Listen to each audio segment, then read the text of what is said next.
Speaker साहब आपका ऐवान में। सबसे पहले तो मैं आपको ये बताना चाहता हूँ कि कल जब ये झगड़ा शुरू हुआ तो स्पीकर साहब के चैम्बर में मुज़ाकरात हुए और PMLN की तरफ से राना तनवीर साहब वहाँ पर आए, अयाज सादिक साहब वहाँ पर आए और ये राजा परवेज़ अशरफ साहब और नवीद कमर साहब वहाँ पे तशरीफ़ लाए और ये बात तय हुई कि अपोजिशन को 2 स्पीचेस दी जाएंगी और हुकूमत 1 स्पीच करेगी।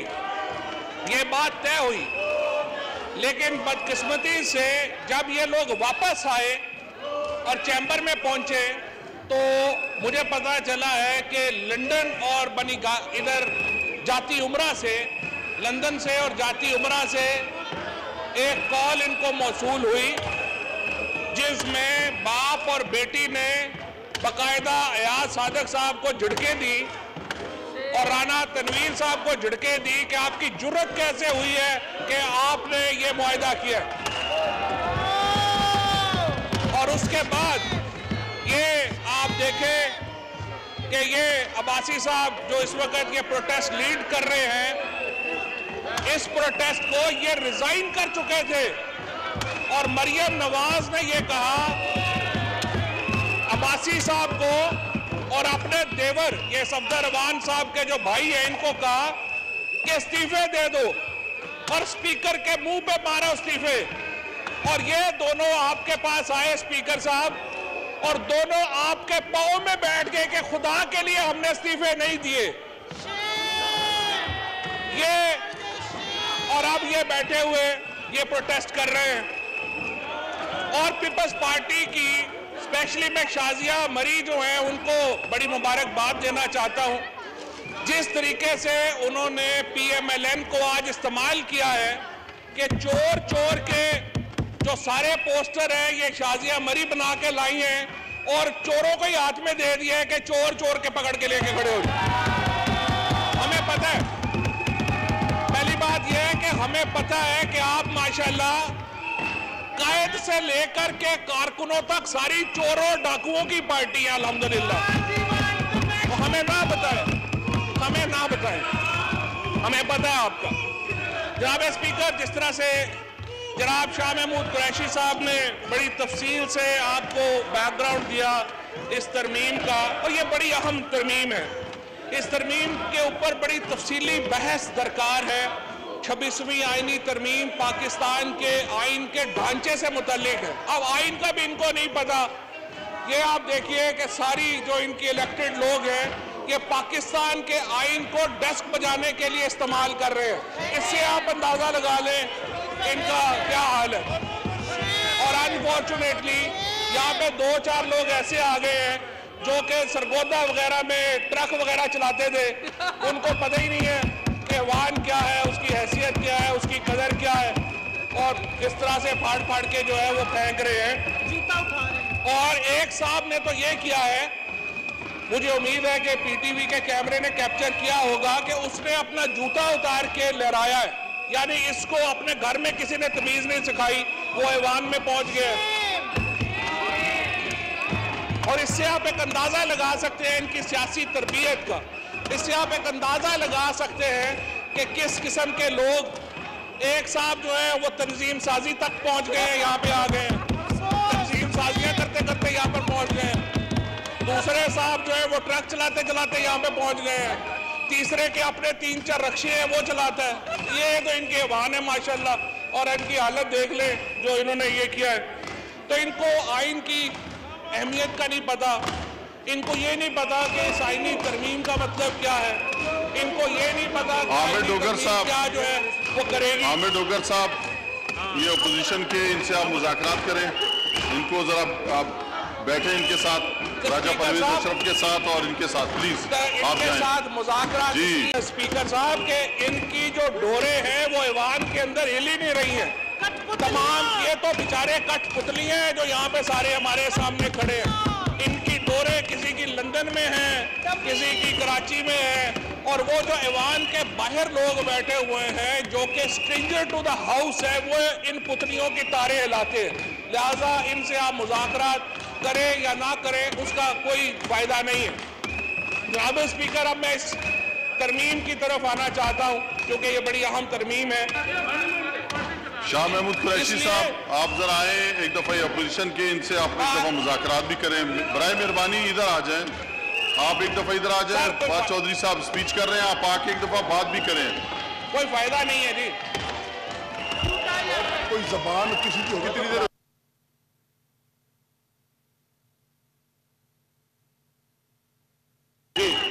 स्पीकर साहब, मैं बात ये कहना चाहता हूँ कि इस तरमीम पर तफसीली बहस इसलिए ज़रूरी है कि इस अहम तरमीम में एक तरफ तो पार्लिमान की हैयत यानी constitution of the parliament involve है और दूसरी तरफ सीक्रेसी और वोट का बुनियादी असूल जो है वो इसमें आज ये जो तरमीम आई है इसमें आता है। इस अहम मामले को समझने के लिए ज़रूरी है कि पार्लियामेंट और जो सीक्रेसी ऑफ बैलेट है या खुफिया राय दही है उसकी तारीख को थोड़ा हम समझें।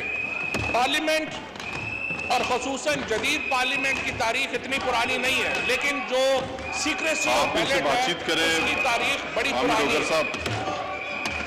कदीम रोम और यूनान में, ग्रीक और रोम में खुफिया राय दही का असूल मौजूद था। मखसूस वोटिंग जो थी वो खुफिया थी। मसलन एक टर्म होती थी ऑस्ट्रिसिज्म, जिसके जरिए लोगों को शहर बदर किया जाता था 10 साल।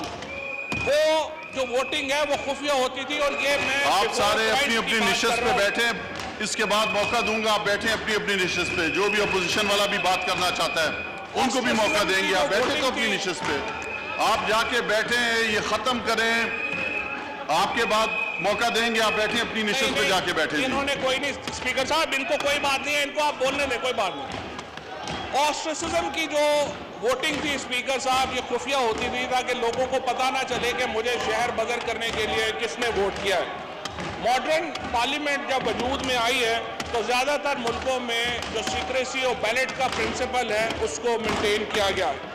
फ्रेंच कॉन्स्टिट्यूशन के आर्टिकल 31 में, जो कि 1795 में बना था, ब्रिटेन बैलेट एक्ट 1872 में बना था, ऑस्ट्रेलिया का जो पहला इलेक्शन हुआ था वो 1901 में हुआ था, और अमेरिका में 1891 में केंटकी की रियासत ने पहली बार खुफिया राय दही की। लेकिन ये 1950 तक अमेरिका में सिलसिला चलता रहा और 1950 में आके अमेरिका में जो हमारा बैलेट है वो मुकम्मल तौर के ऊपर सीक्रेसी और बैलेट के ऊपर जो है वो पूरा आ गया। इसी तरह से हिंदुस्तान में जो पहली बार खुफिया राय दही का और पार्लियामेंट का तस्वर आया, ये 1919 के मोंटो चैम्पियन जो इस्लाहात थी, मोंटो चैम्सफोर्ड जो इस्लाहात थी, उसके नतीजे में 1919 का ऑल इंडिया एक्ट बना था। तो 1919 के कानून में पहली बार खुफिया राय दही जो है वो पार्लियामेंट में आई। इन इस्लाहात, ये जो 1919 की मोंटो चैम्सफोर्ड इस्लाहात थी, उनके ज़रिए पहली बार ये जो मॉडर्न कॉन्सेप्ट्स है पार्लियामेंट के और सीक्रेसी और बैलेट के, ये हमारे इधर हमारे इलाके में जो अब पाकिस्तान है, हिंदुस्तान है, इन इलाकों में ये आया। 1935 के एक्ट में कहा गया कि जो ऐवान बाला है, अच्छा, जो 1919 का कानून था ये पहली बार था जिसमें सेनेट इंट्रोड्यूस कराई गई हमारी रीजन में, और इसी एक्ट में जो बैलेट था वो भी खुफिया राय रही थी। 1935 के एक्ट में ये कहा गया कि 260 मेंबर्स के ऊपर काउंसिल ऑफ स्टेट बनाई जाएगी, जिसमें 156 मुंतखब होंगे और 40% वो प्रिंसली स्टेट्स यानी राजे महाराजे जो हैं वो नामजद जो है वो करते थे। 1956 में जब हमारा पहला आइन बना तो हमने सेनेट का इदारा ख़त्म कर दिया। ये बड़ी एक दिलचस्प डिपार्चर था पाकिस्तान में कि 1956 के कानून में हमने सेनेट का इदारा ख़त्म किया, जो 1919 के कानून में भी था, 1935 के कानून भी था, लेकिन 1956 के आइन में और बाद में 1962 के आइन में, दोनों में हमने जो सेनेट का इदारा है वो हमने नहीं बनाया। पाकिस्तान बनने के बाद सबसे पहले 1973 का जो आइन जो था उसमें सेनेट का इदारा बनाया गया। ये काफ़ी अजीब बात थी कि हम एक फेडरल स्टेट थे लेकिन हमें यहाँ पे सेनेट का इदारा जो है वो यहाँ पे नहीं बनाया गया। अमेरिका में 1788 में ये आइन मंजूर हुआ था, लेकिन 125 साल तक अमेरिका में सेनेट के इंतखाबात बराह रास्त नहीं हुआ करते थे।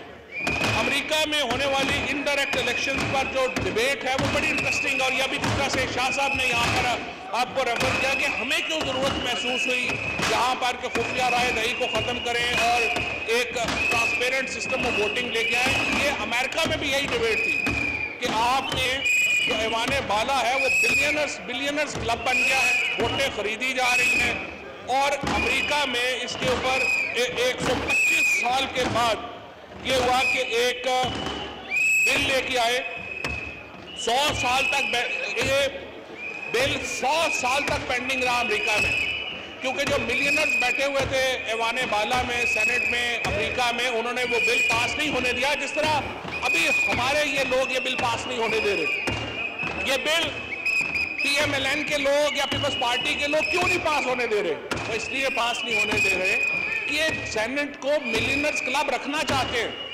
ये वोटों का खरीदारी जो हमेशा से, जिसमें माशाल्लाह इनकी दोनों की लीडरशिप जो है, नवाज शरीफ हैं या जरदारी साहब हैं, जिन्होंने ये मास्टर किया हुआ है आर्ट वोट खरीदने का, ये उसको बरकरार रखना चाहते हैं।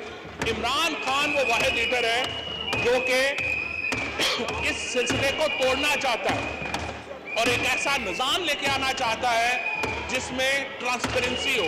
इसलिए हम ये बिल लेके आए। अमेरिका में भी यही बहस हो रही थी और 100 साल तक अमेरिका में ये बिल पास नहीं हो सका। बिल आखिर 1911 में जाकर के अमेरिका में ये बिल जो है डायरेक्ट इलेक्शंस की आईनी तरमीम मंजूर हुई और सेनेट ने इस तरमीम को मंजूर किया और 8 अप्रैल 1913 को अमेरिका में ये जो तरमीम है ये आइन का हिस्सा बनी। हिंदुस्तान में 1973 में मेंबर पार्लियामेंट विभूति मिश्रा ने प्राइवेट बिल पेश किया और कहा कि जितनी करप्शन है इस वक्त राज्यसभा के इंतखाबात में, इससे बेहतर है आप राज्यसभा को ख़त्म कर दें। 1973 में इंडियन पार्लियामेंट में ये आवाज़ उठी और एक बड़ी बहस का आगाज़ हुआ। SP चमन की सरबराही में कमेटी बनी। 15 दिसंबर 1999 को इस कमेटी की रिपोर्ट सामने आई जिसमें तस्दीक की गई कि राज्यसभा के इलेक्शन में किस कदर ज़्यादा करप्शन है, किस कदर ज़्यादा पैसा चल रहा है, जिस तरह से हमारे इलेक्शनों में बात आई। और 2010 में हिंदुस्तान में राज्यसभा के इंतखाबात में खुफिया राय दही ख़त्म करने का फैसला हुआ और रिप्रेजेंटेशन ऑफ पीपल्स एक्ट में तरमीम हुई। अब हिंदुस्तान में ये तरीका है जनाब स्पीकर कि हर पार्टी जो है वो अपना एजेंट मुकर्रर करती है और जब वोट डाला जाता है तो वो एजेंट को दिखा करके वोट पोल होता है। अगर वो आप एजेंट वोट नहीं देखता तो वो वोट जो है वो कंसिडर नहीं किया जाता। कुलदीप नैयर साहब जो बड़े मशहूर सहाफ़ी थे, दानिश्वर थे, उन्होंने इस तरमीम को सुप्रीम कोर्ट में चैलेंज किया और सुप्रीम कोर्ट ऑफ इंडिया का बड़ी खूबसूरत लाइन है जो उन्होंने इसके ऊपर बात की। उन्होंने कहा, if secrecy becomes a source of corruption then sunlight and transparency have the capacity to remove it. हम भी यही कर रहे हैं। हम क्या कर रहे हैं कि ये सिस्टम ट्रांसपेरेंसी और सनलाइट हम ला रहे हैं ताकि ये जो सिस्टम है इसमें ट्रांसपेरेंसी आए।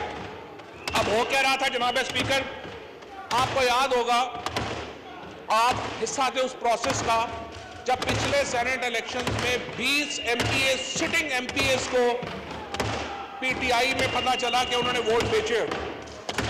इमरान खान वो वाहिद लीडर था जिसने ये फैसला किया कि सिटिंग हो या कुछ हो, उसने उठा के वो सारे लोग बाहर फेंके। किसी और लीडर में ये जुर्रत नहीं थी। अभी सेनेट के इलेक्शन जब चेयरमैन की बारी आई, आपने देखा कि इन्होंने जोर लगाया और कहा कि सादक संजरानी साहब के खिलाफ जिन लोगों ने, हमारे लोगों ने उनको वोट दिया, हम कार्रवाई करेंगे। लेकिन एक आदमी के खिलाफ कार्रवाई नहीं कर सके। क्यों कार्रवाई नहीं कर सके? क्योंकि नून लीग और पीपल्स पार्टी की अपनी लीडरशिप को पता है कि वो खुद रोज बिकते हैं, तो MLA सेनेटर बिकते हैं, तो उनके खिलाफ वो क्या कार्रवाई करें? सारा बिकाऊ माल जो है वो इस वक्त जरदारी और नवाज शरीफ अपनी गोद में लेके बैठे हुए हैं और इसलिए आज जिस तरमीम की मुखालफत कर रहे हैं, ये तरमीम क्या है?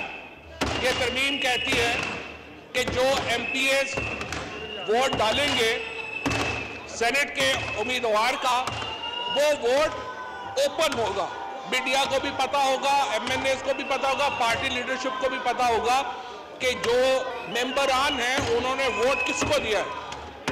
लेकिन जो ये आज आप देख रहे हैं जिस तरीके से इसकी मुखालफत की गई है, जिस तरीके से ये PMLN के सारे चमचे कच्चे यहाँ पे जमा हुए हैं, उससे आप अंदाजा लगा सकते हैं कि यहाँ पे एटीट्यूड क्या है और क्यों ये लोग नोटाक्रेसी के खिलाफ, क्यों ये लोग बिकाओ के खिलाफ, क्यों ये लोग पैसों के खिलाफ खड़े नहीं हो सकते। क्योंकि इसकी तमाम जो लीडरशिप है वो कंप्रोमाइज है। इतनी कंप्रोमाइज लीडरशिप, इतनी इखलाकी पस्त हालत की लीडरशिप पाकिस्तान की तारीख में जनाब स्पीकर नहीं आई जो आज हमें अपोजिशन में जिस लीडरशिप का सामना है। और इसलिए इनकी हैसियत ये है कि ऊपर जाके स्पीकर साहब से मुआहदे करते हैं, नीचे आते हैं एक फोन के ऊपर सारे ढेर हो जाते हैं और एक तमाशा लगा के इन्होंने जो है वो रखा हुआ है। तो जिस तरह शाह साहब ने कंक्लूड किया, बात की, हमने अपना केस पाकिस्तान के अवाम के सामने रखा है। हम पाकिस्तान के अवाम को ये बताना चाहते हैं कि देखिए, हमने आपसे किए गए वादे के मुताबिक, इमरान खान ने आपसे किए गए वादे के मुताबिक इंतखाबात में शफाफियत लाने की कोशिश की। हमने सेनेट के इंतखाबात को पैसों के बकाओ से दूर करने की कोशिश की। लेकिन आज हमेशा की तरह पाकिस्तान के मुस्तकबिल की राह में अगर कोई रुकावट है तो वो ये अपोजिशन और इसकी लीडरशिप है। आज अगर हम इलेक्शन रिफॉर्म की तरफ नहीं जा पाते, आज अगर हम इलेक्शन इस्लाहात की तरफ नहीं जा पाते, क्योंकि जनाब स्पीकर, इस मुल्क में MNAs को खरीदने की अगर कोई रवायत किसी लीडर ने शुरू की है तो उसका नाम नवाज शरीफ है। छांगा मांगा किससे भूला है? ये तो शाजिया मरी, अभी बेनजीर भुट्टो शहीद हो गई है, तो पीपल्स पार्टी की ये जुर्रत है कि चार्टर ऑफ डेमोक्रेसी जिसपे बेनजीर भुट्टो के साइन है, जिसकी क्लॉज 23 कहती है कि सेनेट का इलेक्शन ट्रांसपेरेंट होगा, आज बिलावल भुट्टो की, नवीद कमर की, शाजिया मरी के ये जुर्रत है कि बेनजीर भुट्टो के लिखे हुए अल्फाज के खिलाफ जा रहे हैं और खुद मामे बनते हैं। बेनजीर भुट्टो के नाम के ऊपर इलेक्शन जीतते हैं ये लोग। इनकी अपनी टके की हैसियत नहीं है। इनका अपना हाल तो ये है, स्पंज किया जाए जी, ये इनका अपना हाल ये है कि इनको अपने खानदान में नाम बदलने पड़ते हैं, भुट्टो रखना पड़ता है नाम। और जो बेनजीर भुट्टो का लिखा हुआ वर्ड है, जो बेनजीर भुट्टो शहीद का वादा है पाकिस्तान की कौम के साथ, उसके ऊपर ये गद्दारी कर रहे हैं। ये इनकी हालत है। और आज सिंध के लोग, आज पाकिस्तान के लोग इनका असल चेहरा देख रहे हैं। और ये जो है नवाज शरीफ एंड कंपनी, इन लोगों की जरा सुनिए, छांगा मांगा अगर पाकिस्तान में शुरू हुआ, ये जो खरीदे जाते हैं लोग और बेचे जाते हैं, उसको क्या कहा जाता है? उसको कहा जाता है छांगा मांगा की सियासत। ये छांगा मांगा की सियासत किसने शुरू की? ये छांगा मांगा कौन पाकिस्तान में लेके आया? ये अल्हम्दुलिल्लाह मियां नवाज शरीफ और उनके राइट और लेफ्ट पे बैठे हुए लोग लेके आए। ये वो लोग हैं जनाब स्पीकर जिन्होंने उसामा बिन लादेन जैसे दुनिया के दहशतगर्द से $10 मिलियन ले लिए। अच्छा, लेकिन जनाब स्पीकर मैं आपको मजेदार बात बताऊं, इतने बड़े फ्रॉडी है अल्हम्दुलिल्लाह। उसामा बिन लादेन जिससे दुनिया डरती थी कि बंदा मरवा देगा, या ऑब्वियसली इतना बड़ा वो था, उसने, इन्होंने $10 मिलियन लिए नवाज शरीफ साहब ने, और वो पैसे भी खा गए, वो भी नहीं लगाए उस पे। आप अंदाजा, और इनके फ्रॉडियों का अंदाजा लगाए। वो पैसे इन्होंने बेनजीर भुट्टो शहीद के खिलाफ लिए तहरीके अदम एतमाद के लिए, और तहरीके अदम एतमाद के लिए पैसे लेके उसामा बिन लादेन से वो बैगों पे ले गए और अपने अकाउंट्स में जमा करवा दिए, क्योंकि बाद में जिसने पैसे दिए, जो विचोला था, उसने कहा कि अगर ये पैसे लगा देते तो नो कॉन्फिडेंस पूरी हो जाती, लेकिन ये वो पैसे भी खा गए। यानी उसामा बिन लादेन के पैसे भी खा के जो है वो बैठ गए। जो फजलुर रहमान साहब और JUI साथ मिली हुई है, इनके घर और दफ्तर भी जो है वो लीबिया के पैसों से और इराक के पैसों से बना हुआ है। मतलब इनको शर्म नहीं आती। ये पाकिस्तान में सियासत करते हैं, कोई लीबिया से पैसे ले रहा है, कोई इराक से पैसे ले रहा है, कोई उसामा बिन लादेन से पैसे ले रहा है, कोई किसी के पाँव में पड़ा हुआ है, कोई किसी के पाँव में पड़ा हुआ है। आप इनकी अखलाकी हैसियत इसलिए देखें कि कभी भी इस तरह की अमेंडमेंट को सपोर्ट नहीं करेंगे। जिस अमेंडमेंट के ऊपर, जिस अमेंडमेंट से ट्रांसपेरेंसी आए, जिस अमेंडमेंट से शफाफियत आए, कि कोई ऐसी अमेंडमेंट जो है उसके हक में वोट नहीं देंगे। लेकिन आज रिकॉर्ड के लिए साबित हो गया कि आज पाकिस्तान तहरीक इंसाफ तारीख के सही तरफ खड़ी है और ये लोग हमेशा की तरह तारीख के गलत साइड के ऊपर खड़े हैं। बहुत शुक्रिया स्पीकर साहब। असद उमर साहब ने तकरीर करनी है और उन्होंने जाना है और उन्होंने मुझे रिक्वेस्ट की है कि आप मुख्तसर करूँ तो मैं जी जनाब।